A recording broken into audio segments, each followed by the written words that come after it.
O Aiden, ano naman pumasok sa isip at bumisita ka rito? Pasensya na kuya ha. Napaaga kami dito kasi meron kaming pupuntahan. Magpapa-check up kay Francis. Kulang po yung pera ko eh. Naubos na kasi yung savings ko sa bangko. Kaya gusto ko sanang manghiram. Oh, tulungan mo yung kapatid mo. Kapatid mo naman, tsaka ikaw, meron ka. Ano masama na mag-share ka sa kapatid mo? Alam mo, bakit ko naman tutulungan yan? Makakaalala lang yan pagka may kailangan. Alam mo, alam mo Aiden, kasalanan mo yan eh. Kung di ka ba naman tanga, bakit ka kasi nag-asawa ng ganyan? Ayun no, sa sobrang kabubuhan, na-aksidente. Ayan tuloy, naubos yung savings mo, di ba? Isa pa Aiden, hindi ka ba naaawa sa sarili mo, ha? Nakangayayat ka na, oh. Tapos ano, yung asawa mo? Nagpapalaki ng itlog? Aasa sa'yo? Sorry, Eden, pero di kita tutulungan. Bakit naman kita tutulungan? Kuya, sige na, hindi naman ako humihingi sa'yo ng tulong kung hindi ko talaga kailangan, di ba? Ngayon, talagang gipit na gipit ako eh. Alam mo, Eden, wala akong magagawa. Sa sobrang katangahan mo, hindi ka nag-iisip. Kaya dapat lang sa'yo yan. Alam mo, bukas yung pinto. Ayokong nai-stress eh. May paggagamitan ako ng pera. Kuya, babayaran ko naman kahit lagyan mo ng interest. Paano mo ako mababayaran, ha? Lumpo nga yung asawa mo. Kung ayaw mo, ako na lang. Hindi! Wag na wag mong kukusintihin yung kapatid ko, ha? Tatanga-tanga kasi. Nag-asawa ng palamunin. Walang silbi. Umalis na kayo dito sa bahay! Pasensya na. Kakalungkot naman, Francis. Hindi tayo nakahiram ng pera kay kuya. Alam mo na, Aiden. Huwag mo nang isipin yun. Alam mo, mahirap din ang ganitong sitwasyon ko eh. Pero, mas lalo akong nahihirapan na nakikita kitang ganyan. Meron pa naman tayong pera dito pero hindi ito sapat para sa gamot mo. Tsaka sa operasyon. Hindi ko na alam saan tayo pupunta eh. Hoy! Magnanakaw! Tulong! Ano nangyari? Di magnanakaw! Kinuha yung wallet ko! Francis! Francis! Hoy!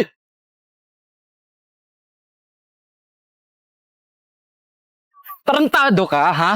Laki-laki ng katawan mo, hindi ka magtrabaho ng maayos? Ano? Ha?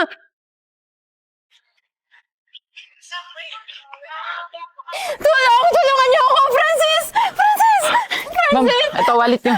Tulungan natin! Yung asawa ko ay natake! Tara, dalhin natin sa ospital.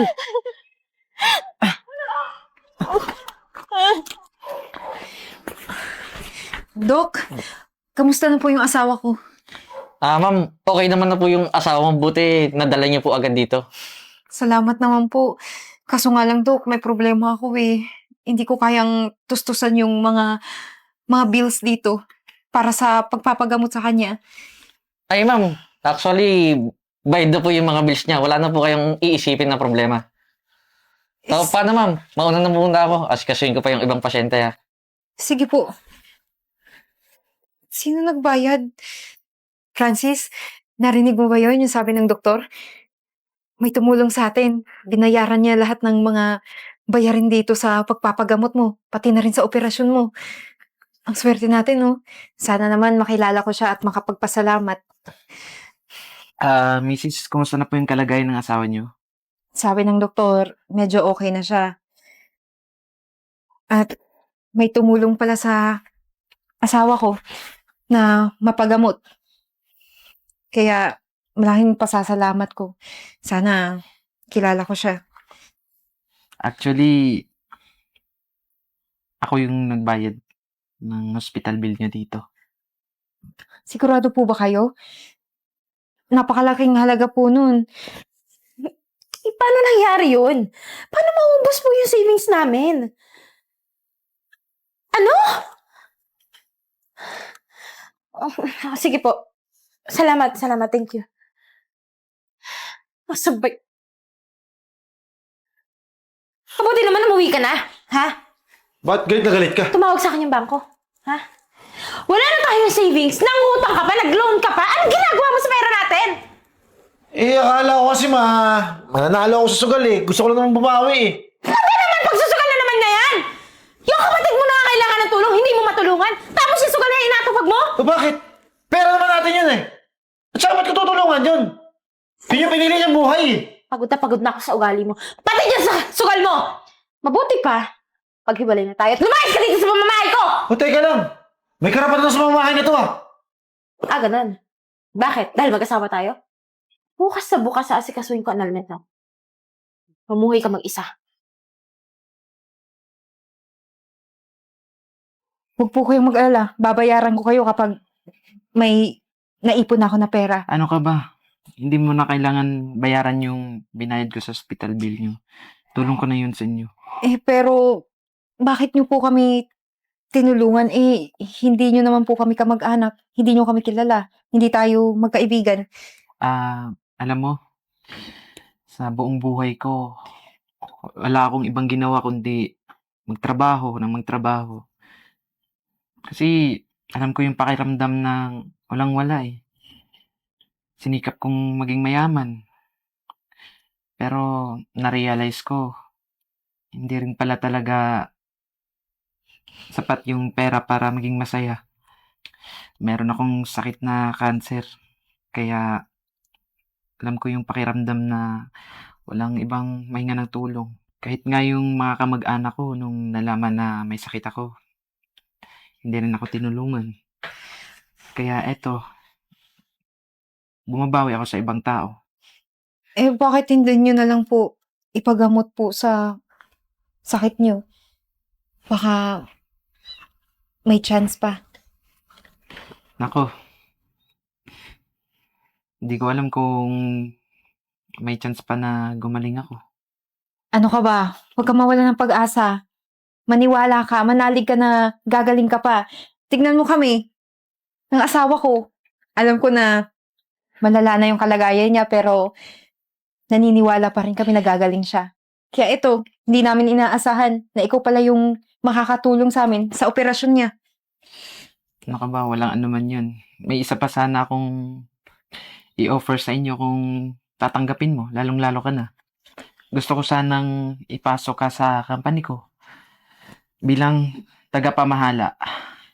At pag nagkataon, kung nakita kong napatakbo mo ito ng maayos, baka ipamana ko pa to sa'yo lahat. Kasi wala na rin naman akong ibang kamag-anak eh. Naku po, sir, hindi ko tatanggihan yung offer niyo na trabaho para sa akin. Sisiguraduhin ko po at sisikapin ko na pagbubutihan po ito. Kung ganun, antayin na lang natin na gumaling yung asawa mo. Sige po. Marami pong salamat ulit, ha? Wala naman yun. O siya, sige, mauna na muna ako ha. Sige po.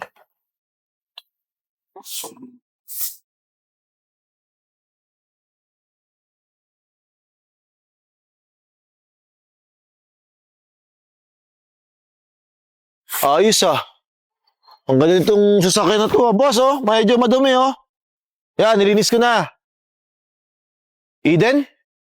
Ba, tamo nga naman oh. Asensado na pala yung kapatid ko. Tsaka, hindi na pala lumpo yung asawa mo ah. Siyempre, may tumulong sa aming tao. Kaya, gumaling yung asawa ko. Mabuti naman kung ganun. Nga pala, Eden. Medyo naghihirap na kasi ako eh. Baka naman pwede mo ako tulungan. Total, nakakangat ka naman sa buhay. Pasensya ka na, kuya. Hindi kita obligasyon. Naalala mo ba, yung panahong humingi kami ng tulong sa'yo? Tinaboy mo kami na parang aso. At hindi namin kasalanan na naging ganyan yung buhay mo. Ikaw ang pumili niyan. Teka lang, kung makapagsalita ka, akala mo kung sino ka. Kapatid mo ako ah. Tsaka, yumaman na kayo, yumabang na kayo. Ito. Ano to? 1,000? Ano mabibili ko dito? Parang di ka kapatid ah. Mabuti nga tinulungan ka pa eh. Tulong to? Kapatid mo kayo din ah. Mabuti nga binigyan ka eh. Dati bakit ba? Nagbigay ka ba? Kahit piso? Alam mo, matagal na panahon na yun eh. Napakayabang yung dalawa. Eto? Ha? Tulong? Ano ako, pulube? Tama na, Charles. O bakit? Pigil ka na. Kaya hindi nagbabago yung buhay mo eh. Kasi ganyan yung ugali mo. Sa isa pa, hindi ako magdadalawang isip at tumawag ng pulis na para huliin ka. May araw rin kayo. Okay ka lang ba? Okay lang ako. Mahayop talaga ng kapatid mo, no? Wala nang nagbago sa kanya. Alam mo, kayo hindi umangat sa buhay yan eh. Kasi di ko na yung pre yung ugali. hayaan mo na. At least ngayon, nakikita na natin na kinarma siya. Minsan talaga, hindi mo makikita na kadugo mo yung pamilya mo. Kaya nga eh. Ay! Francis, Eden, pasensya na kayo ha. Medyo traffic kasi sa EDSA kaya medyo na-late ako. Ano ka ba? Okay lang yun. Nga pala, nagpapasalamat ako kasi hindi ka bumitaw. At naniwala ka pang gagaling ka. Kaya eto tayo ngayong tatlo, magkasama. Ano ba kayo? Hanggat may buhay, may pag-asa. Tama ka dyan. Tara na.